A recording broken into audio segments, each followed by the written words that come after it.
오늘도 새로운 한 주가 시작되었습니다. 여러분의 새로운 한 주 가운데 힘찬 발걸음이 있어지길 바라고요. 하나님과 함께 동행하고 또 하나님의 그 변함없는 손길이 여러분 삶 가운데 있어지길 바랍니다.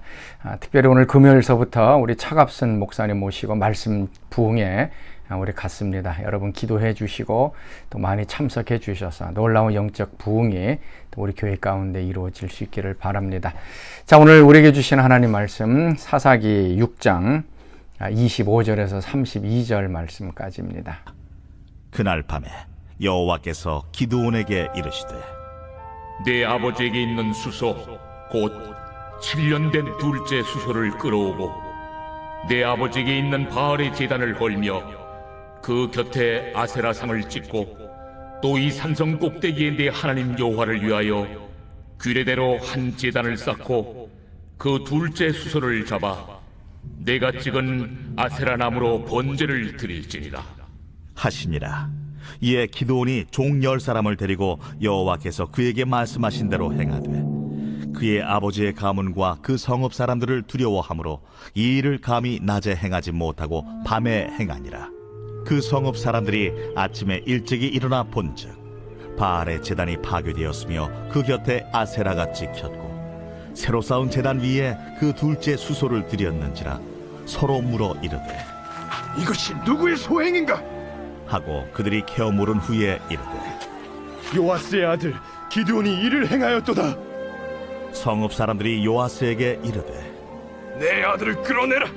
그는 당연히 죽을지니 이는 바알의 제단을 파괴하고 그 곁에 아세라를 찍었음이니라. 요아스가 자기를 둘러선 모든 자에게 이르되 너희가 바알을 위하여 다투느냐? 너희가 바알을 구원하겠느냐? 그를 위하여 다투는 자는 아침까지 죽임을 당하리라. 바알이 과연 신일진데 그의 제단을 파괴하였은즉 그가 자신을 위해 다툴 것이니라. 그날에 기드온을 여룻바알이라 불렀으니 이는 그가 바알의 제단을 파괴하였으므로 바알이 그와 더불어 다툴 것이라 함이었더라.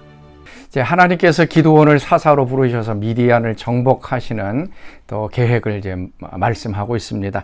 그 앞 구절에 보면 하나님의 사자가 이제 기드온을 이제 불러서 사사를 삼겠다라고 말씀하고 기드온은 그 하나님에게 이제 제단을 쌓고 제물을 드립니다. 그리고 그 제단을 여호와 샬롬이라고 얘기를 합니다.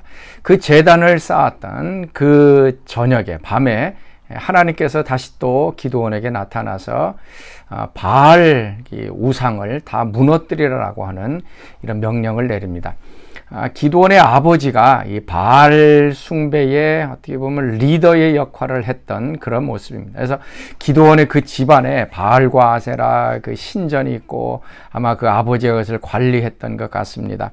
마치 아브라함의 아버지가 그 우상 숭배의 그 중심지였던 것과 마찬가지로 하나님께서는 그 우상이 가득한 곳에서 이제 다시 나오라라고 이제 말씀하고 있습니다. 그러니까 25절 말씀 보면 그날 밤에 여호와께서 기드온에게 이르시되 내 아버지에게 있는 수소 곧 7년 된 둘째 수소를 끌어내고 내 아버지에게 있는 바알의 제단을 헐며 그 곁에 아세라 상을 찍으라라고 말씀합니다. 이제 기드온의 아버지가 갖고 있었던 이 바알 신상과 아세라 신상 그것을 찍어서 이제 불태워버리라라고 얘기를 합니다. 그러면서 이제 소를 이제 2마리를 잡으라는 얘기죠. 수소와 그다음에 둘째 수소 그랬고 7년 된 소를 가지고 번제를 드리라라고 얘기합니다. 하나는 뭐 속죄제로 드렸을 것이고요. 그다음에 두 번째 7년 된 소는 하나님 앞에 번제로 드렸습니다. 하나님께서는 이 그 소를 7년 된 것이라고 명확하게 이제 그것을 얘기해 주었는데요.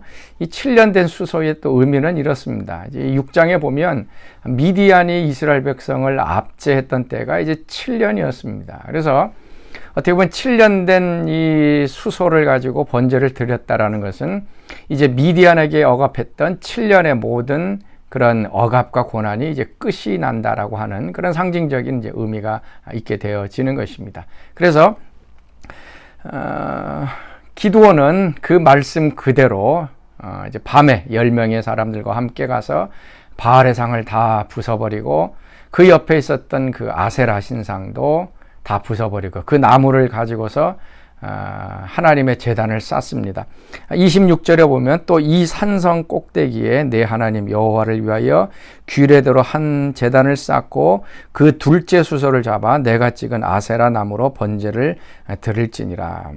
또 이 산성 꼭대기에라고 이제 얘기를 하고 있습니다. 그래서 어떻게 보면은 산 꼭대기에 올라가서 하나님의 제단을 쌓으라라고 이제 해석할 수가 있지만 여기서 사용됐던 이제 산성이라는 단어는 이제 stronghold죠.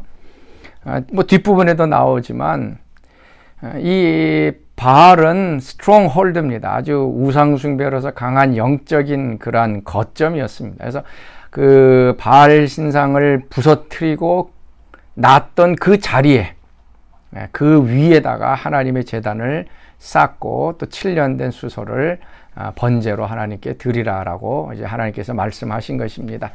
그래서 밤중에 뭐 무서워서 10명의 사람들과 함께 이 일을 이제 했다라고 했지만 어떻게 보면은 기드온은 그 말을 들은 즉시 그냥 순종한 것이죠. 그 밤에 그 말씀을 듣고 그 다음에 그대로 순종해서 이제 바알을 다 무너뜨리고 그 옆에 있던 아세라 신상을 다 나무를 그걸 쪼개 가지고 번제로 그 위에 이제 하나님의 제단을 쌓고 번제를 드렸습니다. 그 다음 날 아침이 되었습니다. 28절 말씀. 그 성읍 사람들이 아침에 일찍 일어나 본즉 바알의 제단이 파괴되었으며 그의 곁에 아세라가 찍혔고 새로 쌓은 제단 위에 그 둘째 수소를 드렸는지라 라고 얘기합니다. 바알 신상이 다 부서지고 아세라 그것도 다 불태워버렸던 그런 모습, 그리고 그 위에 하나님의 제단이 세워진 이 모습. 자, 이 모습을 바라본 백성들의 반응은 무엇인가 하면 분노입니다. 누가 이런 일을 했느냐라는 얘기죠. 어떻게 보면은 바알과 아세라 신을 부서뜨렸다 그러면 참 잘했다라고 얘기를 해야 하는 것이 신앙의 모습인데 백성들은 반대입니다. 자기가 믿고 그 숭배했던 이 바알과 아세라 신상을 누가 무너뜨렸느냐라고 하면서 분을 내고 화를 내게 됩니다. 그래서 결국은 누가 했는지 찾아봤더니 결국 이제 기드온이 했다는 것을 발견하게 되어집니다. 하나님의 제단이 무너졌다면 과연 이 사람들이 어떻게 반응을 했을까요? 그때도 마찬가지로 누가 그랬느냐라고 하면서 화를 내고 분을 냈을까요?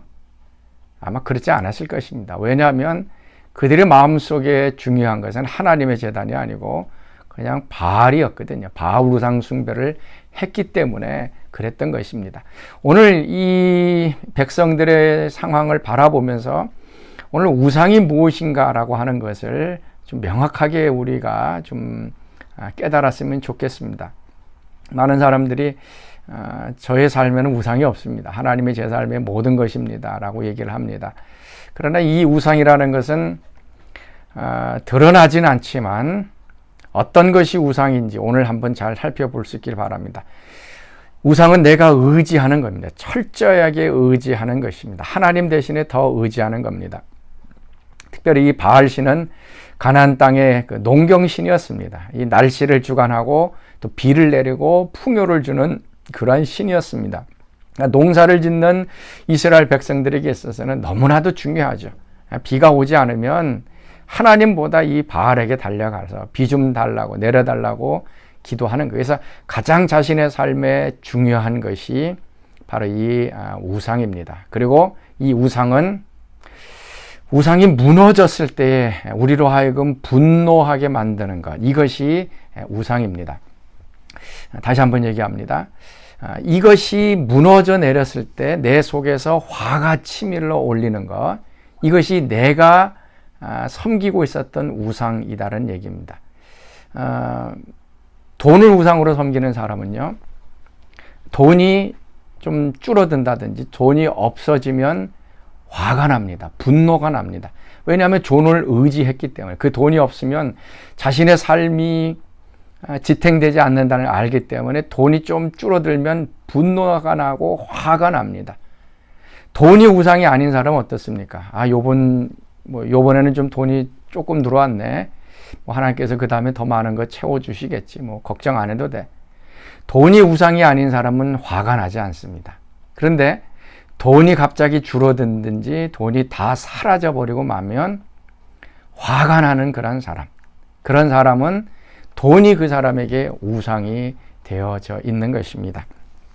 자녀들이 우상이 되어 있는 경우는요, 자녀들이 공부 잘하고 모든 것 다 평탄할 때는 이것이 드러나지 않습니다. 그런데 자녀들이 갑자기 무너져 내렸을 때, 공부를 못한다든지 아니면은 방황을 한다든지 집을 뛰쳐나가든지, 이 자녀들이 자기 마음대로 되지 않았을 때, 무너져 내렸을 때 분노가 일어나면 그거는 자녀를 우상으로 섬겼던 것입니다.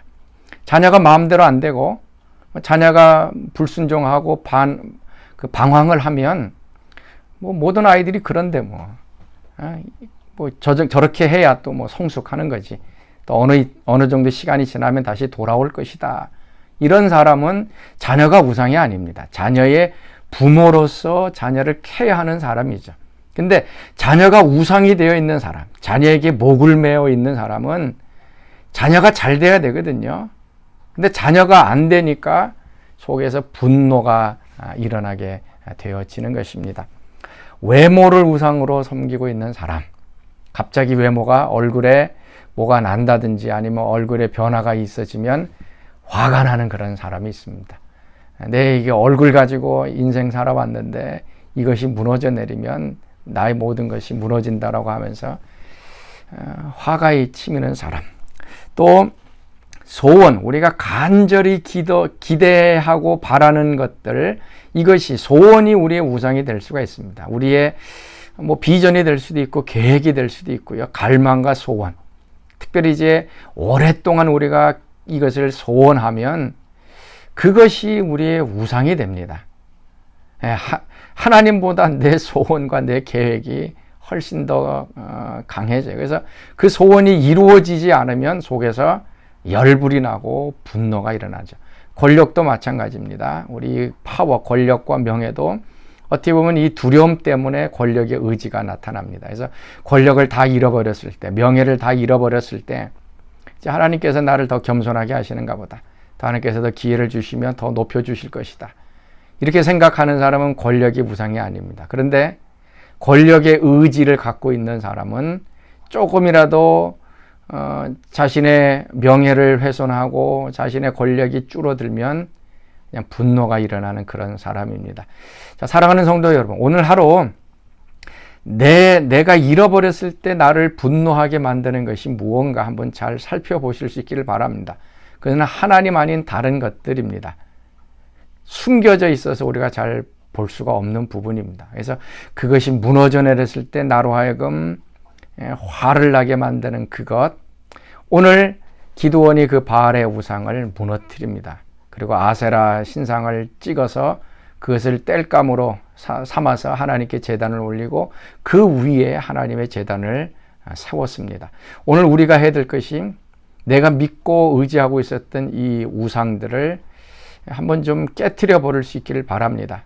그것이 없어져도 내 속에서 분노가 일어나지 않는 그러한 것. 그래서 하나님께 다 맡긴 것이 되겠죠. 그리고 그 위에 하나님으로 올려놓고 하나님만 섬기고 하나님만 바라보는 그러한 신앙. 그래서 그러한 믿음으로 오늘 하루도 살아갈 수 있기를 바랍니다. 그러할 때에 우리는 하나님이 내 삶의 또 주인이 되시고 모든 공급자가 되시고 그 어떤 것들이 잃어버릴지라도 무너져 내릴지라도 하나님이 있으면 다시 시작이 되는 것을 우리가 알고 있기 때문에 두렵지 않게 되어질 것입니다. 자, 우리 같이 기도하겠습니다. 하나님, 오늘도 우리 마음속에 있는 우상이 무엇인지 드러내게 하여 주옵시고 그 우상을 다 무너뜨리게 하시고 불태워버리게 하시고 그 위에 하나님을 중심으로 한 우리의 신앙이 세워지게 하여 주옵소서. 그리하여 하나님만 바라보게 하시고 하나님만 섬기는 저들 되게 하여 주옵소서. 이제는 우리 주 예수 그리스도의 은혜와 하나님의 그 크신 사랑하심과 성령의 교통과 기름 부으심이 오늘도 하나님이 나의 삶의 모든 것임을 고백하며 하나님만 예배하기를 원하는 사랑하는 성도들 가운데 지금부터 영원토록 함께 하시기를 간절히 축원하옵나이다. 아멘.